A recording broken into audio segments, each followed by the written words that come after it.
Alright guys, welcome back to Fish Scales and Shrimp Tails. Really gotta stop saying guys all the time, don't I? I'm too old to learn new things, what can I say? So, here we are guys. This is the rebuild of the former red cherry shrimp tank into the future orange Sunkist cherry shrimp tank. The reason I'm voicing over this is because I just found this video had gotten too long. My editing skills are getting ever so slightly better. I felt like I could do a better job with this beginning, so I'm going to cut it right down. There were a couple very important things I just wanted to show you at the very beginning here. First of all, water siphoning. If you're still doing it the old-fashioned way and sucking down a mouthful of fish water every time you go to start a siphon, you're doing it wrong, guys. All you got to do is fill the hose up with water in the aquarium, block both ends, pull it out of the aquarium and drain it into a bucket, and that will start a siphon without you getting a mouthful of fish water. The other thing, guys, I was going to demonstrate here in this build is two things. Number one, I wanted to show you how I'm going to start a shrimp tank and kind of get a jump start on it by not scraping the sides down, by not removing all of the substrate. When we rebuild this tank, we're going to put our dirt and our lava rock and our sand right on top of a thin film of the old substrate and water that I left behind. We're not going to scrape down the sides. We're going to leave the algae and biofilm there. I'm going to try and keep it wet throughout the build so it doesn't dry out and die. And that way I'll be able to cycle this tank a lot faster and get shrimp introduced into it a lot sooner than I otherwise might. Not to mention the plants and the hardscape and everything else have already been underwater for some time, so they're going to maintain some of that as well. Also, later on in this video, if I don't speed it up too fast, you can pause it if you want to. I just show you the basic idea behind the build of the rack system, if you want to call it that. They're just 6-inch mason blocks laid flat on top of each other with 2x4s laid across. There's nothing securing them. There's nothing holding them together. Just the weight alone is more than enough to do it. Just make sure you don't do what I did when I built the first one. Make sure you cut them to the appropriate size. You can clearly see I mismeasured. It's not a big deal. There's still plenty of wood on both sides holding that tank in place, but I just did a piss poor job measuring the first time. So in this video, even though I speed it up, you're going to see me very quickly fix that and put the new board down on top. But that was really all I was trying to get across in this video. I think at some point I might have mentioned something about buying airline from Amazon and the giant snot ball of 100 feet of aquarium airline tubing I got in a box that wasn't nicely rolled or put in there in any way, shape, or form. So that was really all I was trying to get across in this video, guys. I'm going to speed it up from here. Actually, I'm probably going to speed up this whole thing, and we'll get into the meat and potatoes of the build in just a moment, guys. All right, folks. So here I'm just trying to keep the sides and the back of the aquarium glass wet to preserve the algae and the biofilm. I did not scrub this tank down. I want to maintain that algae in the biofilm so I can seed the new tank faster. Put your dirt in. Miracle Grow organic potting mix. I use this because it doesn't have any additives in it that I'm aware of and has been shrimp and fish safe for me every time I've used it. Put them in plastic mesh bags. The reason for this is so that when you pull up a heavily rooted plant, it doesn't yank up a mound of dirt with it and pollute the heck out of your tank. You can get just black bags. I keep buying the variety pack and getting white and keep forgetting that I don't really want white. Grab a bag of crushed lava rock. You can get this, it's like Firebowl mix off of Amazon. It's really small, looks like gravel. I don't suggest trying to crush up lava rock yourself, guys. I destroyed my back patio trying to smash it apart with a hammer. Buy it already crushed up. This provides an anaerobic anoxic environment for beneficial bacteria to live and take hold in. This is part of what makes your substrate a giant filter that works for you and not against you. Yes, it's dusty. You can rinse it off. I just find it very difficult to work with substrate when it's already soaking wet and clinging to each other. Put a filter on this later. It'll filter all of that out. I'm not worried about it. I've never had a big deal with it. Your dirt should be about 1 inch thick in those bags. And then you're going to look for sand. Now you can go, guys, hobby doesn't have to be expensive. Go to your hardware store. Go to your landscaping store. You can get blasting sand, you can get play sand, you can get pool filter sand. You get all different colors. I stick with black because you don't see the mulm and the fish waste floating around on the bottom as easily. So I typically go with black blasting sand. It's like 20 bucks for a 50-pound bag. It'll easily do 20-gallon long setups this way. That's what I've used in all of my aquariums now. You can get it at probably any hardware store up here in Canada. I get it at PV Mark, used to be TSC. I've seen it at Lowe's and Home Depot, all kinds of places. Put double the amount of sand over top of your dirt as you put down dirt. So if you put an inch of dirt down, put 2 inches of sand down, so on and so forth. You guys can do math. This is because that sand will want to bubble up. Now, if you're not putting it in those mesh bags, make sure you use enough sand as a sand cap, because the sand will bubble through that. Or sorry, the soil will bubble through that sand. I forget what it's called. Father Fish talked about it in one of his videos. I don't remember. I think having it in the mesh bags will probably keep that particular problem to a minimum, but I'm not in the mood to test it out. Substrate is the first thing you put in and the last thing you ever want to have to pull out of one of your tanks. So I prefer to not mess with the system that I know works. So that's why I've done it this way. Also, folks, if I didn't mention at the beginning, you should stick to medium-sized tanks, especially if you're just starting out in this hobby. The larger the tank, the easier it is to maintain, or rather, the easier it is to maintain stable water. Okay, and that's where most people go wrong. That's where most people lose fish and get sick fish, is because their water conditions aren't stable. So I suggest starting with a 20-gallon long tank. There's sufficient water in there for it to maintain healthy water parameters, and at the same time, it's not so big that you're going to spend a fortune in trying to decorate it or scape it. The smaller tanks, the 1 gallons, the 5 gallons, you know what? Those are just there to encourage you to buy more stuff on a week-to-week basis while you try to keep your sick fish healthy in a tiny little aquarium. Leave that to somebody who's been in the hobby for a long period of time. If you're just learning, stick to a slightly larger tank than you otherwise might have gone for. You will have an easier time of it, and you will definitely enjoy the tank more. I'm sure of that. When it comes to your hardscape, same rule applies. Check your hardware stores, check your landscape stores. I got these rocks in a bag, like 50-pound bag, for I don't know, 20 or 30 bucks. If you go to the landscape guys, you know, the guys that you buy your bulk dirt, your bulk rocks and bulk wood chips from, they've got all kinds of stuff there. And a lot of times they'll sell it to you in piecemeal too. If you find an interesting rock or an interesting branch or whatever, they'll sell it to you in piecework. I just grabbed a big bag of it and figured I'd do what I could with it. I wish I'd paid a little bit more attention, because these are bigger than I really wanted. I wanted a lot of thin, flat stones, but that's besides the point. The tank changes a slight bit as time goes on, and I find more of what I was looking for. It doesn't have to be expensive, guys. I keep trying to encourage you, go places other than your fish store to look for the supplies you want. You don't need to spend a fortune on this. Hardware stores, landscape stores, heck, out in your garden. Just pull it up, brush it off, clean it out, stick it in your tank. It'll be fine. If you're really nervous about it, boil it. It doesn't have to cost a fortune to scape your tank, and over time, a lot of the hardscape you're not going to see anyways for the plants. But do it for yourself. There's all kinds of aquascaping rules of thirds and triangular composition and dual islands and yes. If you want to be a professional aquascaper, you can pay attention to all that. Just mess around with it until you find something that looks good to you.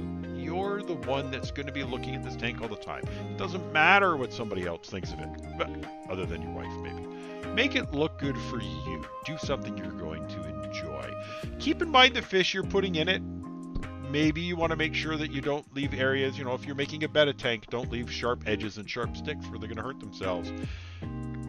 But other than that, guys, aquascaping is really just you expressing yourself in the aquarium hobby.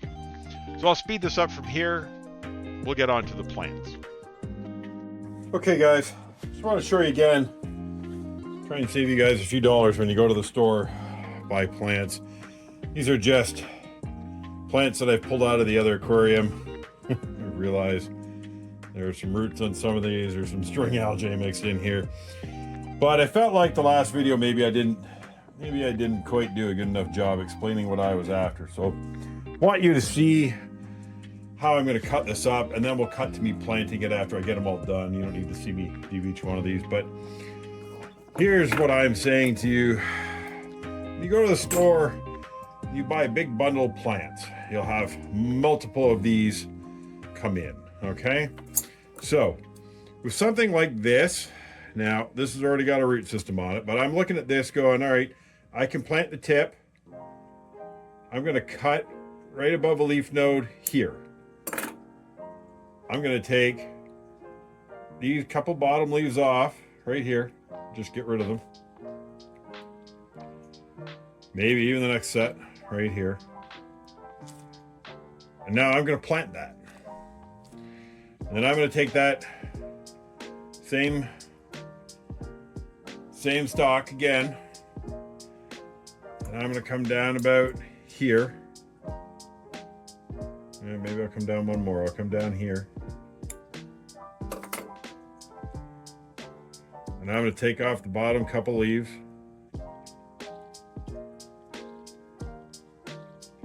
I'm going to plant that.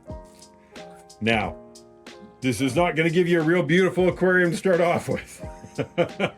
All right. However, each one of these, I'm going to take this here. You can see it's even already started new growth. I'm going to cut it down about here. I'll pull that leaf off. Maybe I'll pull that leaf off there. I'll plant that. Now, this piece, I'm not so sure about. It does have the roots on it, but there's only one leaf. We can try and stick it somewhere in the back corner, see what happens, but we may not get so far. Same thing again here, right? Whole new plant. Want to get as much out of it as I possibly can. So I'm going to go up to the top. I'm going to cut down probably right about there. I'm going to pull off the bottom couple leaves and do the same thing again. I'm going to go here, right? And then I'm going to plant that. And it doesn't look like anything. Give it a little bit of time, and that's going to grow, right?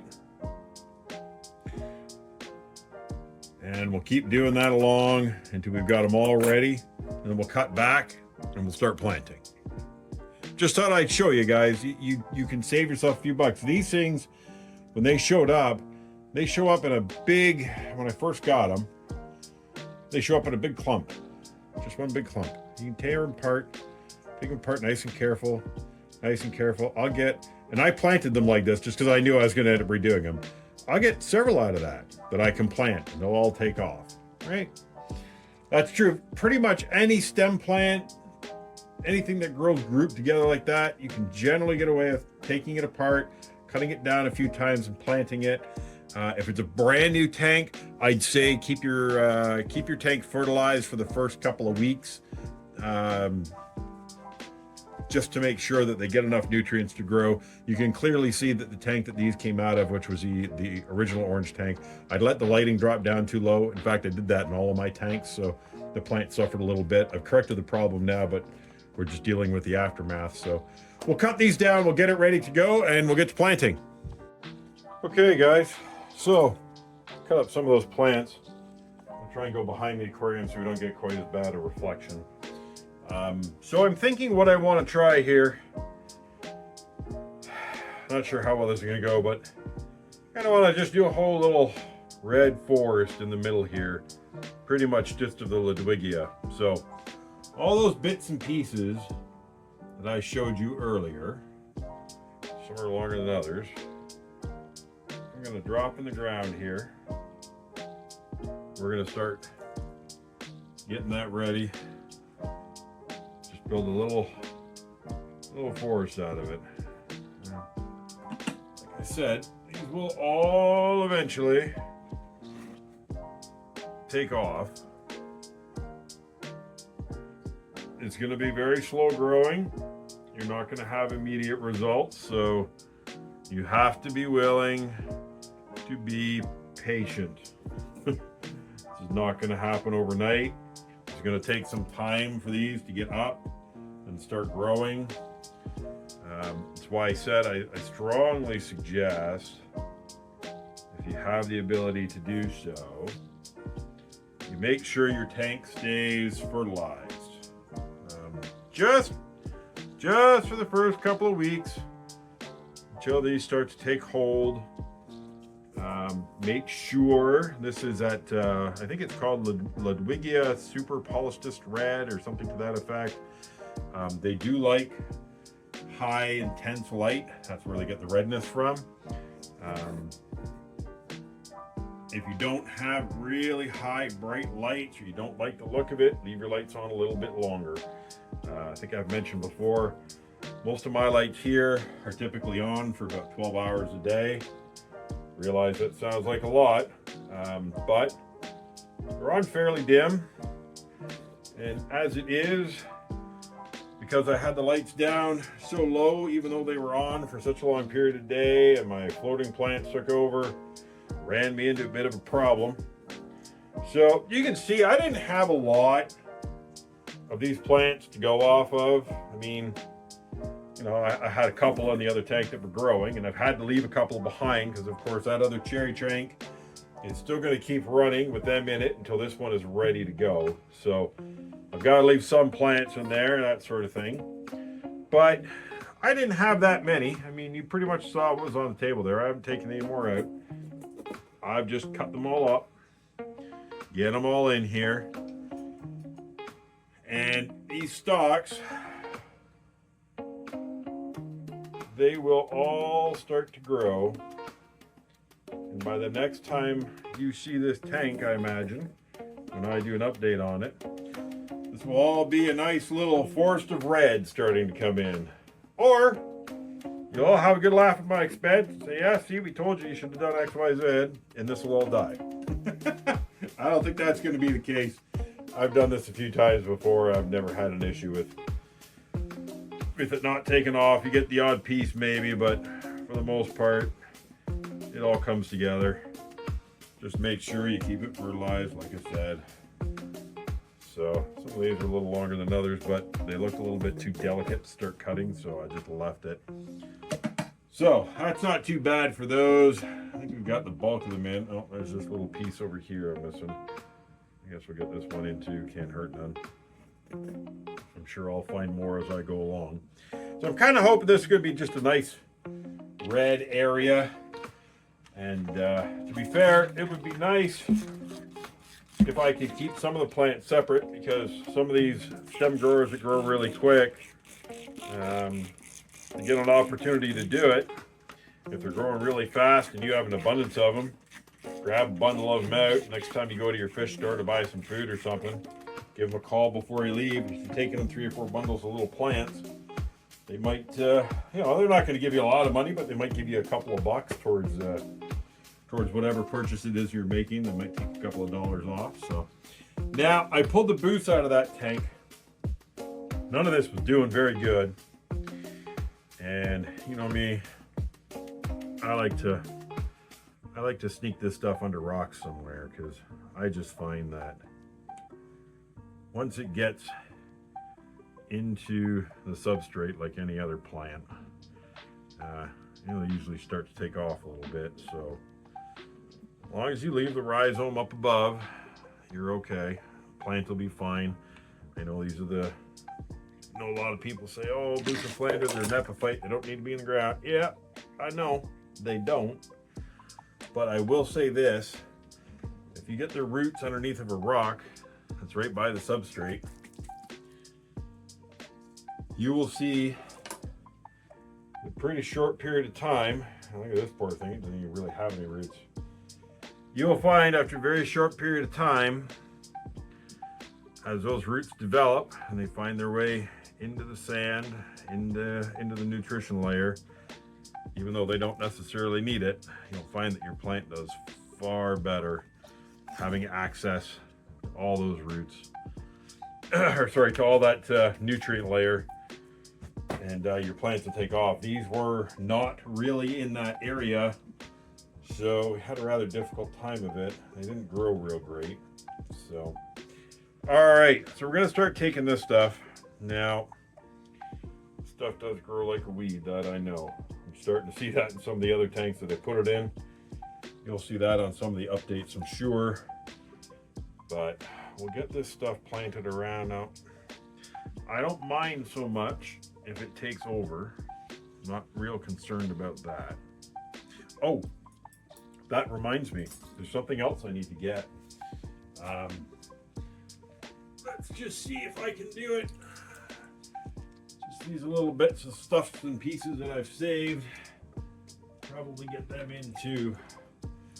This is from the cherry tank and whatever else was left over. I don't know that I'm going to use it all necessarily.